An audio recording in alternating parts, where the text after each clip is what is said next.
जय गुरुदेव। और दोस्तों, मेरे चैनल सिद्ध सावर मंत्र में आपका एक बार फिर से हार्दिक स्वागत है। और देखिए, आज मैं आपके सामने जो वीडियो लेकर के आया हूँ, उस वीडियो में मैं आपको बताऊंगा कि गरुड़ पुराण के अनुसार जो कि उसमें लिखा हुआ है, और वो सत्य भी है, बिल्कुल सत्य है, उसमें आपके किस प्रकार के कर्म करने से आपको जो अगला जन्म मिलने वाला है वो कैसा होगा। देखिए, जो व्यक्ति जैसे कर्म करता है उसी के अनुसार उसको फल भी भोगने पड़ते हैं। ये सभी को पता है और सभी लोग जानते भी हैं, लेकिन फिर भी एक माया का पर्दा ऐसा पड़ा हुआ होता है कि आप बिल्कुल भी उस बारे में सोचते ही नहीं हैं जब आप कोई कर्म करते हैं, और उन्हीं कर्मों के आधार पर आपको जो अगला जन्म मिलने वाला होता है वो तय होता है। अच्छे कर्म तो आपको अच्छा जन्म कहीं मिलेगा, आप मौज ही मौज करोगे, और अगर आप बुरा कर्म करते हैं तो आपको नरकीय यातनाएं भी भोगनी पड़ती हैं। नरक तो मिलता ही मिलता है, लेकिन उसके साथ साथ आपको जो योनि मिलती है वो कैसी मिलेगी, तो वो मैं आज आपको बताऊंगा कि हम 11 प्रकार के जो कर्म करते हैं वो किस प्रकार से हमें भोगने पड़ सकते हैं। तो अब देखिए, सबसे पहला आता है कि अगर कोई व्यक्ति जैसे कि धर्म का अपमान करते हैं, कोई व्यक्ति ईसाई धर्म से है, कोई हिंदू धर्म से है, या कोई मुस्लिम धर्म से है, अगर आप दूसरे के धर्म का तो अपमान करते ही करते हो और साथ में अपने धर्म का भी अपमान करते हो, मतलब कि आपको ना तो अपने धर्म पर विश्वास है और ना ही किसी दूसरे धर्म पर विश्वास है, उन सभी का अपमान आप करते हो, तो आपको निश्चित रूप से नरक तो मिलेगा ही मिलेगा। उसके साथ साथ आपको स्वान यानी कि कुत्ते की योनि आपको मिलेगी, उसमें आपका जन्म होगा।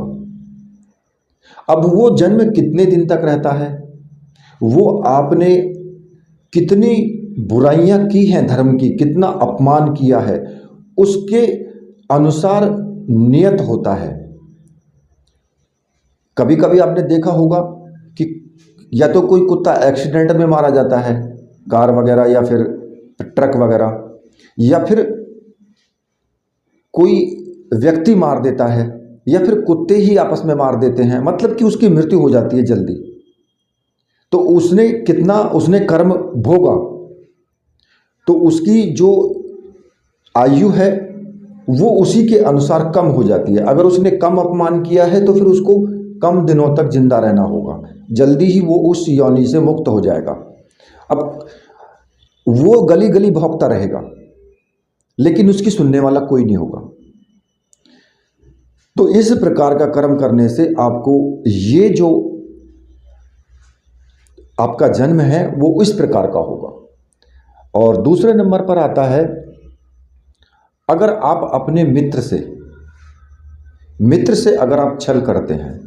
देखिए, मित्रता एक बहुत पवित्र रिश्ता होता है कि मित्र के लिए मरने के लिए हर प्रकार से तैयार रहता है, हर प्रकार से हर कार्य में उसको साथ देने के लिए। इसीलिए मित्र को बहुत बड़ा दर्जा दिया गया है।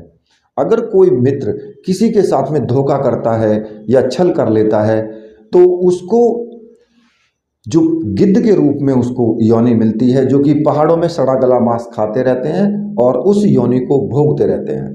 वो इसी कर्म के अनुसार आपको वो गिद्ध का जो जन्म है वो मिलता है। नंबर तीसरा आता है कि किसी का अपमान करना, बुरा व्यवहार करना। अब जैसे कि मान लिया आप अपने ही माता पिता का, सगे संबंधियों का, या फिर अपने गुरु का आप अपमान करते हो, उन पर आपको कोई विश्वास नहीं है, और जबकि वो पूजनीय हैं, माता पिता भी और गुरु भी और अपने सगे संबंधी भी। हाँ, वो बात अलग है कि अगर कोई सामने से आपको आपका अपमान कर रहा है और आपने उसके एवज में उनका कुछ अपमान कर दिया, तो वो एक मतलब कि क्रॉस साइन हो जाएगा कि भाई उसने भी किया, आपने भी कर दिया। लेकिन आपकी तरफ से जबकि वो आपको कुछ भी नहीं बोल रहे हैं, लेकिन फिर भी आप उनका अपमान करते हैं, वो अपनी जगह सही हैं लेकिन आप फिर भी अपमान कर रहे हैं उनका, तो ऐसी स्थिति में क्या होगा? ऐसी स्थिति में होता है कि आपने देखा होगा कि बच्चे गर्भ में ही उनकी मृत्यु हो जाती है। कई बार जन्म लेने से पहले ही उनकी गर्भ में ही मृत्यु हो जाती है।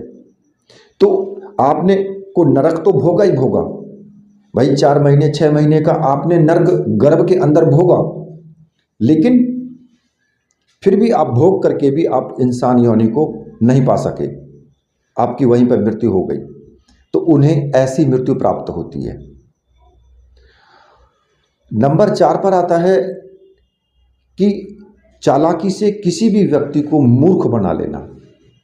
अगर हम चालाक हैं और हम मूर्ख बना करके धनोपार्जन करते हैं या फिर कैसा भी काम करते हैं, चालाकी से करें जो, वो सबसे घृणित कार्यों में आता है और वो व्यक्ति उल्लू का जन्म प्राप्त करता है, उल्लू की योनि में जाता है। वो नरक तो मिलता ही मिलता है, उल्लू की योनि भी मिलती है और उस योनि को वो जरूर भोगता है। आपका उससे अगला नंबर आता है कि जो ब्राह्मण होता है वो किसी यजमान को कोई, क्योंकि ब्राह्मण का कार्य होता है कि ज्ञान देना, और अगर कोई यजमान उस स्थिति में नहीं है और वो उसको ज्ञान नहीं देता है, मतलब कि उसको उतना जो उसकी पारितोषिक है वो नहीं दे पाता है, उसके पास कम है, तो अगर वो उसको ज्ञान नहीं देता है ब्राह्मण, तो वो एक तरीके से जो अगला जन्म है वो बैल के रूप का धारण करता है। ठीक है। अब आता है 6ठे नंबर पर आता है कि जो स्त्री, देखिए घर परिवार सबके हैं और घर परिवार में लड़ाई दंगा ये सब होते रहते हैं, कभी सास ससुर से, कभी बहू से, कभी किसी से कोई ना कोई मनमुटाव होता रहता है। लेकिन कोई कोई स्त्री ऐसी होती है कि वो अपने सास ससुर का अपमान करती रहती है। हालांकि सास ससुर की कोई गलती नहीं होती, लेकिन फिर भी वो अपने ससुर का या सास का जो अपमान करती है, उस अपमान के कारण उसको जो है जूं के रूप में जन्म दे लेना पड़ता है। हालांकि जूं की आयु बहुत कम होती है, लेकिन उसको जो सर में जुएं पड़ जाती हैं या शरीर में जुएं पड़ जाती हैं, तो ऐसे रूप में उसको जन्म लेना पड़ता है।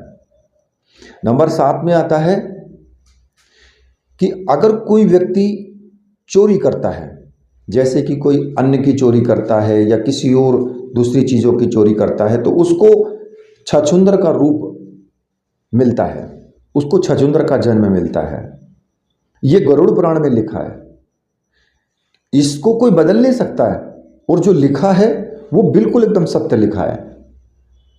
इसके बाद आता है कि अगर कोई, जैसे कि कोई आपस में गाली देते हैं, जय भाई आप किसी भी व्यक्ति को आप गाली वगैरह देते हैं, उसका अपमान करते हैं, जबकि उसकी कोई गलती नहीं है, आप दूसरे व्यक्ति पर छिटाकसी करते हैं, उसको गाली देना मतलब कि उसका अपमान करना। अब उसमें क्या होता है कि वो उसको जो दूसरा जो अगला जन्म मिलता है वो बकरे के रूप में उसको जन्म मिलता है। नंबर 9 पर आता है कि आजकल की डेट में ज़्यादातर ये लोग करते ही करते हैं कि अगर कोई स्त्री है, कोई सुंदर स्त्री है, तो उसको काम भावना से देखना, मतलब कि स्त्री पर गंदी नज़र के साथ देखना, उसको काम वासना की दृष्टि से देखना। ऐसा जो लोग ऐसा करते हैं उन्हें गधे की योनि प्राप्त होती है, अगले जन्म में वो गधा बनते हैं। और ऐसा मैं नहीं कह रहा हूं, ये गरुड़ पुराण कह रहा है, जो कि सत्य है। नंबर 10वें में आता है कि व्यभिचार करने वाली स्त्रियां। जो स्त्री शादी होने के बाद या शादी से पहले भी अगर वो व्यभिचारिणी है, वो दूसरे पुरुषों के साथ में वासना करती है, तो ऐसी स्त्री जो है वो छिपकली का जन्म लेती है या फिर चमगादड़ बनती है। इन दो में से उनको यही जन्म मिलता है और उस किए हुए कर्म का पश्चाताप करके उसको भोगने के बाद ही फिर उसको दूसरी योनि प्राप्त होती है। अब 11वें नंबर पर आता है कि जो सुसाइड कर लेते हैं, जहर खा लेते हैं, जहर खा के मर जाते हैं, ऐसे कुछ व्यक्ति। क्योंकि देखिए आजकल क्या है कि किसी में बिल्कुल एकदम उसको धैर्य की तो उसके अंदर कमी है ही है, धैर्य तो उसके अंदर है ही नहीं। तो जो व्यक्ति जहर खा के मर जाते हैं, ऐसे व्यक्ति जो होते हैं वो सर्प की योनि में आते हैं और उनको वहाँ मरने की जरूरत नहीं है। उनको प्रभु ने इसीलिए सर्प की योनि दी है कि आपको अब खुद मरने की जरूरत नहीं है, तुमको सामने वाला ही मार देगा। अगर आपको किसी ने देख लिया इंसान ने तो आपको तुरंत मार ही देगा वो, ठीक है। तो उसमें आपको सर्प की योनि मिलती है और फिर उन योनियों को भोगने के बाद ही वापस आपको इंसान की योनि प्राप्त होती है। तो देखिए नियम ऊपर वाले का, क्योंकि आप सोचते हैं कि कोई नहीं देख रहा है, लेकिन देख सब रहा है। जो ऊपर बैठा है ना वो सबको देख रहा है कि कौन कैसे कर्म कर रहा है। उसी के अनुसार वो अपनी डायरी में लिखता जा रहा है कि इसका अब ये इसको दंड मिलेगा, इसको ये दंड मिलेगा और वो भोगना ही पड़ेगा। कहते हैं ना कि कहने में भी आता है कि 84 लाख योनि भोगने के बाद इंसान की योनि प्राप्त होती है। क्यों होती है वो इसीलिए प्राप्त होती है कि जब इंसान की योनि में आकर के हम तरह तरह के बुरे कर्म करते हैं तो उन्हीं के अनुसार हमें फिर वो जो योनियां हैं वो भोगनी पड़ती हैं। जो बताई है ना अभी, जो बताई हैं, चालाकी भी करते हैं तो वो योनि भोगनी पड़ेगी। किसी की स्त्री की तरफ गंदी नजर रखते हैं तो फिर दूसरी योनि, तो इसलिए वो योनियां भोगनी पड़ेंगी। उस एक जन्म के इतने सारे बुरे कर्म होंगे कि उनके अनुसार हमें पता नहीं कितनी योनियां भोग करके और फिर दोबारा से इंसान की योनि मिलेगी कि अब जा, अब इंसान की योनि में जा और अच्छे कर्म कर। भगवान मौका देता है अच्छे कर्म करने का भी, लेकिन हम लोग उसको समझ नहीं पाते। माया का जो पर्दा है वो इस तरीके से पड़ा होता है कि उसको समझ पाना ही संभव नहीं होता है। हाँ, समझ वो लेते हैं जो आध्यात्मिक दृष्टि में है, भगवान के नाम का जप तप और तपस्या करते हैं, वो समझ जाते हैं और वो इतने शांतशील स्वभाव के होते हैं कि वो जल्दी से किसी का दिल नहीं दुखाते हैं, कभी भी किसी का अपमान नहीं करते हैं, कभी भी कोई गलत कार्य नहीं करते हैं। सोचते हैं कि मेरे हाथ से दान हो जाए, कोई पुण्य कर्म हो जाए, लेकिन अपमान किसी का ना हो, ठीक है। तो ये सब चीज़ें जानने के बाद मेरे विचार से सभी लोग गौर करेंगे और दान पुण्य करने की ज़्यादा से ज़्यादा कोशिश करें, भगवान के नाम का उच्चारण ज़्यादा से ज़्यादा करें, चाहे वो किसी भी के भी नाम का करें। तो इसी के साथ अब मैं वीडियो को यहीं पर समाप्त करता हूँ। तो मेरे साथ बोलिए, बोले वीर बजरंगबली हनुमान जी महाराज की जय, बोले मेरे परमहंस गुरुदेव की जय।